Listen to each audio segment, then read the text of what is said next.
would say, I was asked this question on Twitter earlier today, and while you're talking this way, I meant to respond to it, and I got sidetracked.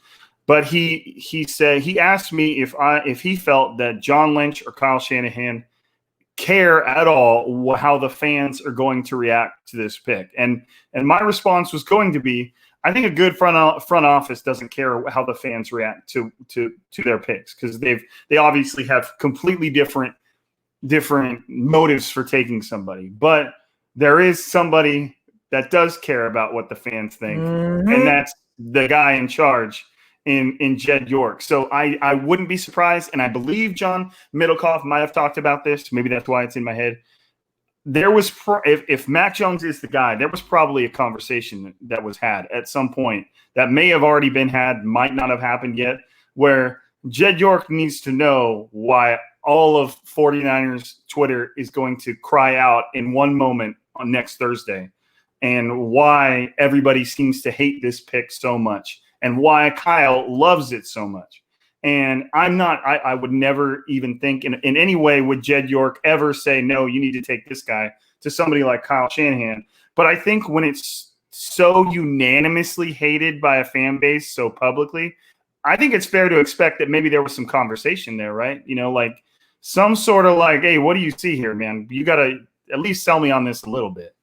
Yeah, real quick before, we kind of get more into that, make sure you guys subscribe to the YouTube channel. I know there's a lot of people on Periscope in here. On the YouTube is Croc Talk TV. Hit the subscribe button, hit the like button. Make sure you guys show some love, drive these numbers up, all right? But aside from that, to answer your question, yes, I think, again, the front office, they're not worried about how the fans feel. Their jobs, their livelihood is on the line with this pick. But I will say this, if he fails, which, again, I don't think Mac Jones would fail in this situation. I think he'd do well. Right. But say he gets there and it's like, God damn, I was everything was so simple at Alabama. Now, all of a sudden, I'm not throwing to Devontae Smith, creating all this separation, or I'm not throwing to Jalen Waddle running past everybody. Now, everything is super contested. Now, the offensive line, I don't have as much time, and he just looks frazzled. If that happens right away, Jed York is going to feel the presence of the fans. I do feel like there's more pressure.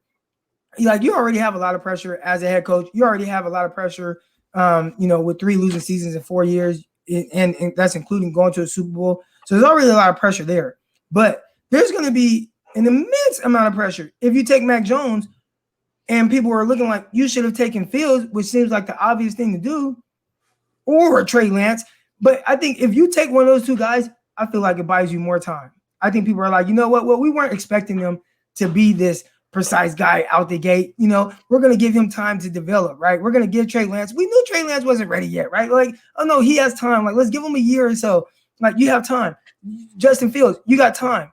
You draft Mac Jones, you have no time. He's got to hit the ground running. And if it looks funny and it's not legit, you're going to hear from people. And do not let Justin Fields go somewhere and look like, there is a chance he goes to Carolina. I was thinking they were off they weren't picking the quarterback at all, right? They just traded for Sam Darnold. And then you find out, oh no, we're waiting until after the draft to pick up his 5th-year option. I didn't even know about that. Yeah, that just came out today. They're so waiting to see who falls into their lap, man. We're going to see. We got a quarterback right now. We feel better than Teddy Bridgewater. He gives us a chance, and we're willing to go to war with him. But if Justin Fields, if there's a chance to get him, we are going to grab Justin Fields.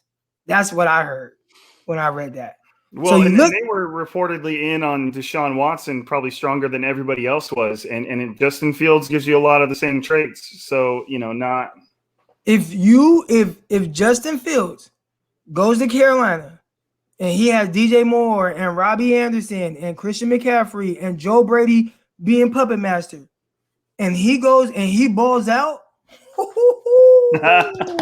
oh, babe, that is not going to be good for Kyle Shanahan. He better hope Mac Jones looks like the second coming of Tom Brady.